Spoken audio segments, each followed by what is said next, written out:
Bismillah. Assalamualaikum warahmatullahi wabarakatuh. Alhamdulillah, wassalatu wassalamu ala rasulillah wa ala alihi wa sahbihi wa mawalah. Asyhadu an la ilaha illallah wahdahu la syarika lah wa asyhadu anna Muhammadan abduhu wa rasuluhu la nabiyya ba'dah. Baik jemaah, kita bersyukur kepada Allah Subhanahu wa taala masih memberikan limpahan nikmat begitu banyak kepada kita. Semoga salam dan salawat senantiasa tercurahkan kepada junjungan Nabi besar kita Muhammad bin Abdullah, kepada keluarganya, sahabatnya, dan juga kepada umatnya yang senantiasa berusaha mengikuti jejak langkah beliau. Jemaah rahimani rahimakumullah, dan juga kepada sahabat muslim Baker Indonesia Chapter Singkawang, barakallahu fikum. Kita akan melanjutkan majelis kita, halaqah kita yang ke-26. Kita masuk kepada hadis yang selanjutnya, hadis ke-17 dari air mata taubat atau bab taubat. Qala musannif rahimahullah, yakni berkata Imam An-Nawawi rahimahullah, wa an Abi Hurairah radhiyallahu ta'ala anhu qala Rasulullah sallallahu alaihi wa ala alihi wasallam. Saya ulangi, wa an Abi Musa Abdullah ibn Qais al-Ash'ari radhiyallahu ta'ala anhu anna Nabiy sallallahu alaihi wa ala alihi wasallam qala.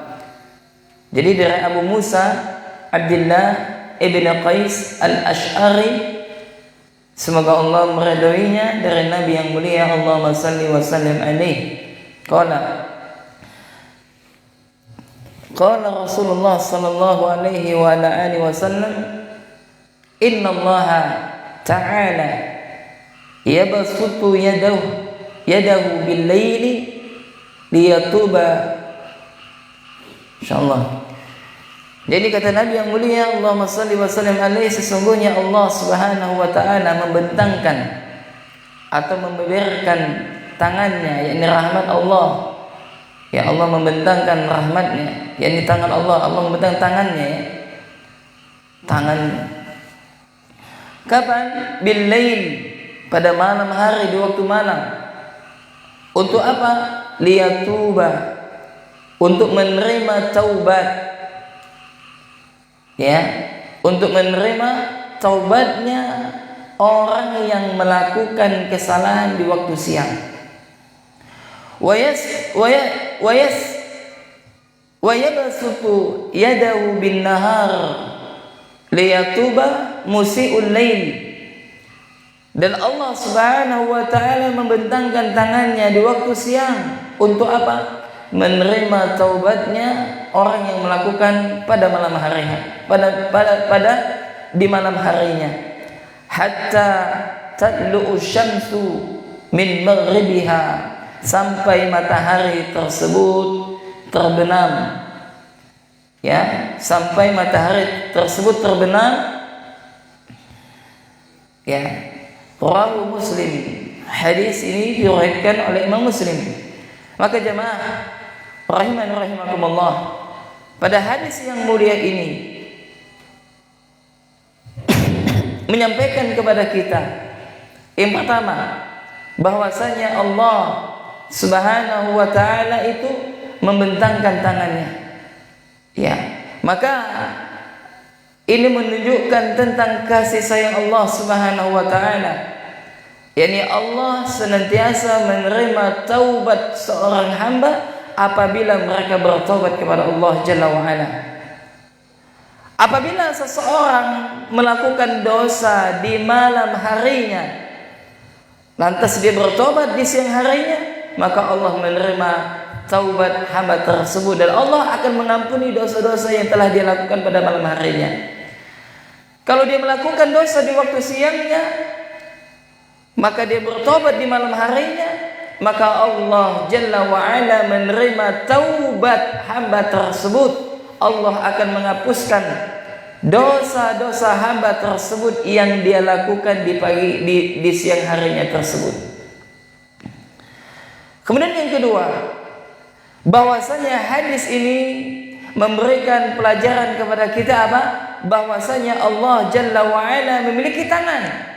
Yaduhu, tangan, bukan rahmat. Kenapa? Karena ada sebagian orang yang mentakwil apa? Nama dan sifat Allah. Kalau tak percaya coba antum lihat mushaf terjemahan. Ya, antum lihat biasanya ada diterjemahkan surah Al-Mulk. Ayat berapa? Ayat pertama. Ini apa kata Allah Subhanahu wa taala? Tabarakalladzi biyadihil mulk. Ya tak? Maha suci Allah, di tangannya lah kerajaan langit dan bumi. Nah, ditakwil dengan di tangan itu apa? Diartikan apa? Maha suci Allah yang memiliki kerajaan. Pernah belajar bahasa Arab kan? Jadi apa artinya? Jadi apa? Tangan, bukan rahmat. Nah, subhat mereka kalau Anda menetapkan tangan bagi Allah, maka Anda telah terjatuh kepada perbuatan tasbih, yakni apa? Menyerupakan Allah dengan makhluk. Maka kita jawab, ya akhi, tangan Allah itu tak sama dengan tangan makhluk. Jangankan Allah Jalla wa'ala, makhluk sama makhluk saja tangannya berbeda, ya tak? Tanya, antum punya tangan?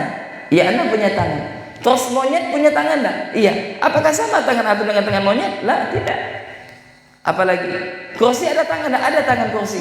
Atau ada tangan, iya ada. Apakah sama tangan kursi dengan tangan kita? Tidak, ini tangan kursi. Nah, ini makhluk dengan makhluk. Apalagi Allah dengan makhluknya. Lah, maka terlebih Allah Subhanahu wa taala berfirman, apa kata Allah Jalla wa Ala? Laisa kamitslu syai'un wa huwas samiul basir. Tidak ada yang serupa dengan Allah. Tidak ada sesuatu pun yang serupa dengan Allah. Allah Maha mendengar lagi Maha melihat. Kenapa ikhwan rahiman rahimakumullah? Karena banyak di antara saudara kita mereka menolak tentang sifat Allah Subhanahu wa taala. Kenapa niat mereka baik ya enggak? Apa niat mereka menolak sifat Allah, menolak tangan? Dikhawatirkan apa?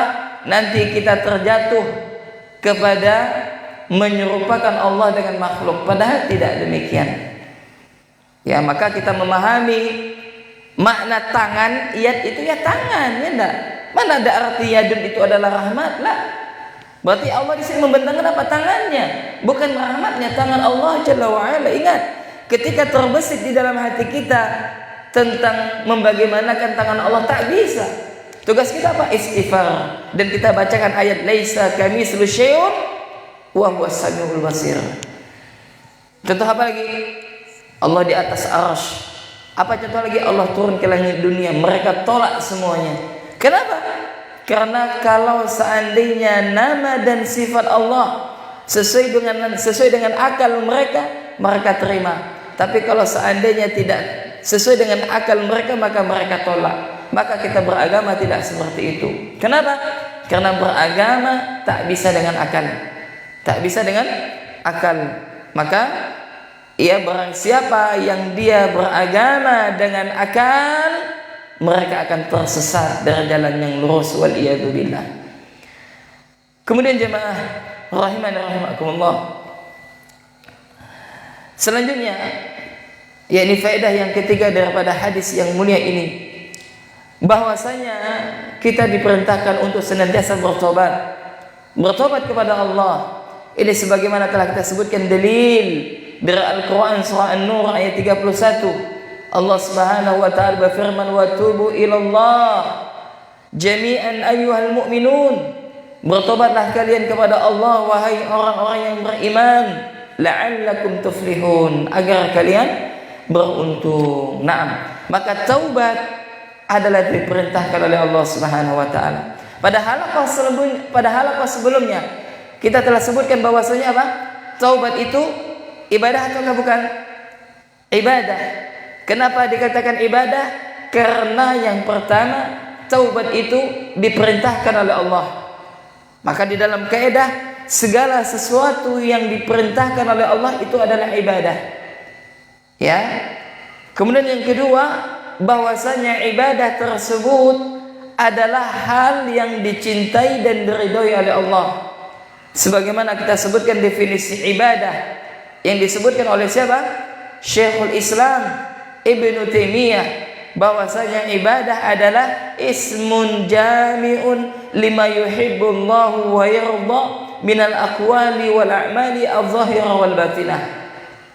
Nah, maka ibadah ini, maka taubat adalah ibadah. Kemudian ibadah tersebut tidak akan diterima oleh Allah kecuali dengan dua syarat. Maka demikian juga taubat kita tidak akan diterima oleh Allah apabila pertama, kita harus ikhlas. Kalau kita tak ikhlas, maka taubat kita tak diterima. Yang kedua, taubat yang kita lakukan itu apa? Harus sesuai dengan tuntunan Nabi. Kenapa, ikhwan? Karena ada orang yang dia hendak bertobat tapi apa? Tidak sesuai dengan tuntunan Nabi. Contoh, misalkan ada orang yang hendak bertobat tapi apa? Dia berpuasa sepanjang masa. Ini tidak ada tuntunan. Ya, dari mana Anda mendapatkan tuntunan kalau Anda hendak bertobat Anda harus berpuasa sepanjang masa? Maksudnya apa? Dia berpuasa tiap hari. Padahal kata Nabi yang mulia Allahumma shalli wa sallim alaihi, tidak ada puasa yang lebih baik kecuali puasanya siapa? Nabi Daud alaihi salam, yang dia berpuasa 1 hari dan berbuka 1 hari. Berpuasa 1 hari, berbuka 1 hari. Maka kata Nabi, tidak ada puasa yang lebih baik kecuali puasanya Nabi Daud. Atau apa lagi contohnya? Anda hendak bertobat lantas apa? Anda membaca zikir yang apa? Yang apa namanya? Yang terikat dengan jumlah. Misalkan apa? Membaca zikir sebanyak 6.666 kali. Nah, kalau lupa ulang lagi. Ingat ikhwan rahimakumullah, kaidah sebagaimana kita sampaikan ketika daurah jenazah pada beberapa hari yang lalu, bahwasanya apa? Agama Islam adalah mudah. Apa kata Nabi yang mulia? Inna ad-dinu yusra, agama ini adalah mudah. Dan juga Allah Subhanahu wa taala berfirman, yakni apa? Allah itu menginginkan kemudahan bagi kalian dan tak menginginkan kesulitan. Maka hukum asal kita beribadah adalah apa? Mudah. Ya, contoh, kalau Anda tak bisa berwudu dengan air, maka diganti dengan tayamum. Kalau Anda tak bisa berdiri untuk salat, maka Anda bisa dengan duduk. Kalau Anda sedang safar, maka Anda boleh menjamak qasar Anda. Ketika Anda sedang safar, Anda boleh tak berpuasa di bulan Ramadan. Mudah agama Islam. Kapan akan terasa sulit? Ketika Anda memberatkan diri Anda di dalam beribadah. Maka kata Nabi, tidaklah seseorang yang berlebihan di dalam beragama kecuali akan mencelakakan dirinya sendiri. Ya, misal saya pernah ketemu ada orang yang tak puasa. Anda tanya, kenapa tak puasa? Tak tahu niatnya Ustaz. Subhanallah, niatnya mudah enak dalam hati. Ada lagi, kenapa tak sholat? Anda tak tahu Ustaz. Doa setiap kali hendak wudu. Kenapa? Karena ada sebagian orang menambah-nambahkan. Ketika cuci tangan ada doanya, ketika mencuci mulut ada doanya, ketika mencuci hidung ada doanya, ketika mencuci wajah ada doanya. Akhirnya apa? Memberatkan. Padahal apa? Tidak ada tuntunan daripada Nabi yang mulia Allahumma shalli wa sallim membaca doa setiap membasuh anggota wudu. Yang ada apa? Membaca doa setelah wudu. Apa doanya? Maka Nabi mengatakan, barang siapa yang berwudu sebagaimana wuduku ini, kemudian dia membaca doa asyhadu an la ilaha illallah wa asyhadu anna muhammadan abduhu wa rasuluh, ya, kemudian kata Nabi yang mulia, maka akan dibukakan baginya 7 pintu surga, ya, dan dia diperbolehkan dari pintu mana saja yang hendak dia masuk. Nah, ini yang dibenarkan, yakni apa? Membaca doa setelah wudu. Maka kata Nabi yang mulia Allahumma shalli wa sallim alaihi, sebaik-baik perkataan adalah kitab Allah, dan wa khairul huda Muhammadin sallallahu alaihi wa ala alihi wasallam, dan sebaik-baik petunjuk adalah petunjuk Nabi Muhammad sallallahu alaihi wa ala alihi wasallam. Naam. Maka demikian yang dapat kami sampaikan, jamaah rahiman rahimakumullah. Ya, maka kesimpulannya adalah bahwasanya rahmat Allah Jalla wa'ala itu begitu luas. Rahmat dan kasih sayang Allah Subhanahu wa ta'ala begitu luas. Ya, maka bagi kita yang pendosa,